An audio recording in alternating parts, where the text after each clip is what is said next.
Welcome to the video. ഈ video prepositional phrase എന്ന ടോപ്പിക്കിലുള്ളതാണ്. A prepositional phrase is a preposition but it has a structure of phrase. പ്രിപ്പോസിഷനെ പോലെ തന്നെയാണ് prepositional ഫ്രേസും, പക്ഷെ ഫ്രേസ് എന്ന് പറഞ്ഞാൽ നിങ്ങൾക്കറിയാം ഒരു ഗ്രൂപ്പ് ഓഫ് വേർഡ്സ് ആണെന്ന്. അതേപോലെ പ്രിപ്പോസിഷണൽ ഫ്രേസ് എന്ന് പറഞ്ഞാലും പ്രിപ്പോസിഷനും കൂടെ ഒരു 2-3 വേർഡുകളും കൂടി ചേർന്നതാണ്. A group of words with a preposition. A group of words with a preposition. അത് പ്രിപ്പോസിഷനെ പോലെ തന്നെ ചോദിക്കപ്പെടുന്നവയാണ് ഗ്രാമറിൽ. അപ്പൊ എന്താണ് പ്രിപ്പോസിഷണൽ ഫ്രേസ് എന്ന് ഒന്നുകൂടി നല്ല രീതിയിൽ മനസ്സിലാക്കാം. A prepositional phrase is a group of words made up of a preposition and its object. A prepositional phrase എന്ന് പറയുന്നത് a group of words ആണ്. അതിലെ preposition ഉണ്ട്, അതിന്റെ object ഉണ്ട്. This type of prepositions are formed by 2 or 3 word combination. അതായത് prepositionന്റെ കൂടെ 1, 2, 3 വേർഡുകൾ ഉണ്ടാവും അതിൽ. According to എന്നൊക്കെ വെച്ച് തുടങ്ങും. Instead of, despite of, in the event of എന്നൊക്കെ പറഞ്ഞിട്ട് തുടങ്ങാറുണ്ട്. കാരണം പ്രിപ്പോസിഷനും ഉണ്ടാവും ആ പ്രിപ്പോസിഷണൽ ഫ്രേസിൽ. ഫ്രേസ് എന്ന് വെച്ചാൽ എന്താണ്? A group of words without finite verb. Due to the rain the match cancelled. ഇവിടെ ഡ്യൂ ടു ദ റെയിൻ എന്ന് പറയുന്നത് ഒരു ഫ്രേസ് ആണ്, അതിൽ ഫൈനൈറ്റ് വെർബ് ഇല്ല. ഡ്യൂ ടു എന്ന് പറയുന്ന ഇത് പ്രിപ്പോസിഷണൽ ഫ്രേസ് ആണ്. അതിന്റെ ഒബ്ജക്റ്റ് ആണ് ദ റെയിൻ എന്ന് പറയുന്നത്. Due to the rain, in spite of the rain, because of her illness. അങ്ങനെ ഒബ്ജക്റ്റോട് കൂടിയിട്ടാണ് ഈ പ്രിപ്പോസിഷണൽ ഫ്രേസ് വരിക. പക്ഷെ അതിന്റെ അർത്ഥം നിങ്ങൾ due to, in spite of, because of എന്നൊക്കെ പറയുന്നത് എപ്പോഴാണ് ഉപയോഗിക്കേണ്ടതെന്ന് അറിയണം. കാരണം പ്രിപ്പോസിഷൻ ചോദിക്കുന്നത് പോലെ തന്നെ പ്രിപ്പോസിഷണൽ ഫ്രേസും ഗ്രാമറിൽ ചോദിക്കപ്പെടാറുണ്ട്. Due to the rain the match cancelled. ഇവിടെ റീസൺ ആണ്, ട്രൂ റീസൺ ആണ്. ഡ്യൂ ടു ദ റെയിൻ ആണ് മാച്ച് ക്യാൻസൽ ആയത്. Because of the rain the match cancelled. ഒരു റീസൺ പറയാണ്. Due to the rain the match cancelled. In spite of the rain the match continued. അവിടെ in spite of the rain the match continued എന്നാണ്. മഴയുണ്ടായിട്ടും കൂടി match continue ആയി. അത് contrary reason ആണ്. മഴ പെയ്തിട്ടും കൂടി മാച്ച് കണ്ടിന്യൂ ആയി. അവിടെ എന്തുപയോഗിക്കും? In spite of, even though, despite, ഇതൊക്കെ. ട്രൂ റീസൺ ആണെങ്കിൽ due to, because of her illness she could not study well. ഇവിടെ റീസൺ പറയാണ്, അവളുടെ ഇൽനസ് കാരണമാണ് അവൾക്ക് നന്നായി പഠിക്കാൻ കഴിയാതെ പോയത്. അങ്ങനെ പ്രിപ്പോസിഷണൽ ഫ്രേസിന്റെ മീനിങ് വളരെ നന്നായി മനസ്സിലാക്കണം. ഈ സെന്റൻസുകളൊക്കെ നോക്കുക. തന്നിരിക്കുന്ന പ്രിപ്പോസിഷണൽ ഫ്രേസിൽ ഏതാണ് സ്യൂട്ടബിൾ ആവുക നോക്കാം. In front of, on behalf of, in spite of, in addition to, because of തുടങ്ങിയവയാണ് പ്രിപ്പോസിഷണൽ ഫ്രേസസ് ഇവിടുത്തെ. My sister knows French dash English. ഫ്രഞ്ചും അറിയും, ഇംഗ്ലീഷിന് പുറമെ എൻ്റെ സിസ്റ്ററിന് ഫ്രഞ്ചും അറിയും എന്നുള്ള തരത്തിലാണ് ഇപ്പൊ ഈ സെന്റൻസ്. അപ്പൊ അതിൽ ഇപ്പൊ ഏതാണ് സ്യൂട്ടബിൾ ആയിട്ട് വരുന്നത്? In addition to. അപ്പൊ കൂടുതലായിട്ട് എനിക്ക് എൻ്റെ സിസ്റ്ററിന് ഇംഗ്ലീഷും അറിയും, ഇംഗ്ലീഷിന് പുറമെ കൂടുതലായി ഫ്രഞ്ചും അറിയും എന്നുള്ള തരത്തിലാണ്.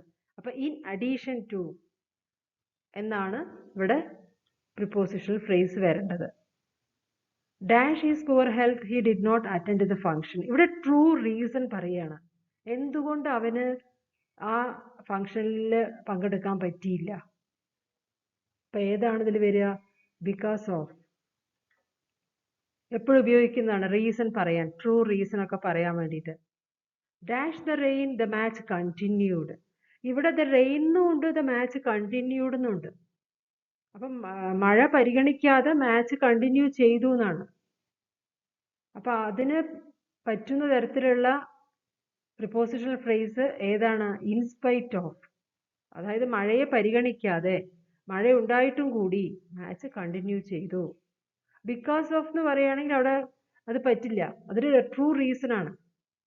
Because of the rain the match cancelled എന്ന് പറയാം.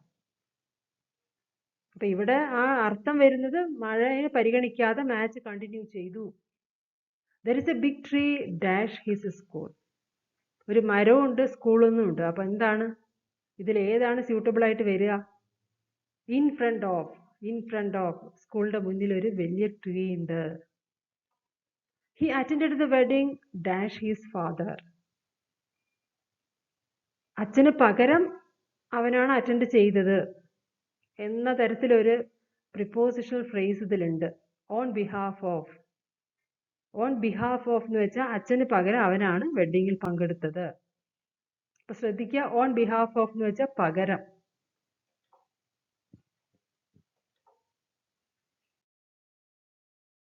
according to, as a result of, an effect of, even though, on account of, ഇതൊക്കെയാണ് ഇവിടുത്തെ prepositional phrase. Global warming is dash the green house emission. ഇതിൽ ഏത് prepositional phrase ആണ് suitable ആവുക? Global warming is an effect of the green house emission. അത് correct ആയിട്ട് ചേരുന്നു. Green house emission ആണ് കാരണം ഗ്ലോബൽ വാർമിങ്ങിന് എന്നുള്ള തരത്തില്. Dash it rained they continued to play the match.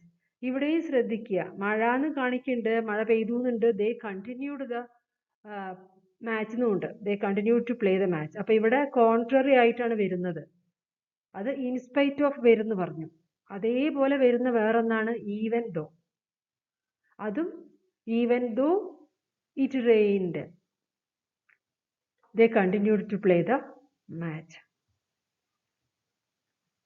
അപ്പൊ even though, in spite of, despite, ഇതൊക്കെ കോൺട്രറി റീസൺസ് പറയാണ്. Even though it rained they continued to play the match. മഴ ഉണ്ടായിട്ടും കൂടി അവർ കണ്ടിന്യൂ ചെയ്തു എന്നാ പറയണം. Act dash my instructions. ഇവിടെ ആക്ട് ഏതാ ചേരുക? According to my instruction. അത് കറക്റ്റ് ആയിട്ട് ചേരുന്നു. എൻ്റെ ഇൻസ്ട്രക്ഷൻ അനുസരിച്ച് ആക്ട് ചെയ്യൂ എന്നാണ് പറയുന്നത്. Dash his hard work he achieved high marks. ഇതിൽ സ്യൂട്ടബിൾ ആയിട്ടുള്ള ഒരു പ്രിപ്പോസിഷണൽ ഫ്രേസ് ഉണ്ട്. He achieved high marks. എന്തുകൊണ്ട്? As a result of his hard work. അവന്റെ ഹാർഡ് വർക്കിന് ഫലമായി he achieved high marks. Dash the heavy rain the train delayed. ഇവിടെ ഒരു റീസൺ ആണ്, ട്രൂ റീസൺ ആണ് പറഞ്ഞിരിക്കുന്നത്. ഹെവി റെയിൻ കാരണമാണ് ട്രെയിൻ വൈകിയത്. അപ്പൊ അതിന് പറയുന്ന ഒരു പ്രിപ്പോസിഷണൽ ഫ്രേസ് ബിക്കോസ് ഓഫ് വരും, ഡ്യൂ ടു വരും, പക്ഷെ അതൊന്നും ഇതിലില്ല. ഓൺ അക്കൗണ്ട് ഓഫ് അതും അതേപോലെ ഉപയോഗിക്കപ്പെടുന്ന ഒരു പ്രിപ്പോസിഷണൽ ഫ്രേസ് ആണ് on account of, due to, because of എന്നൊക്കെ.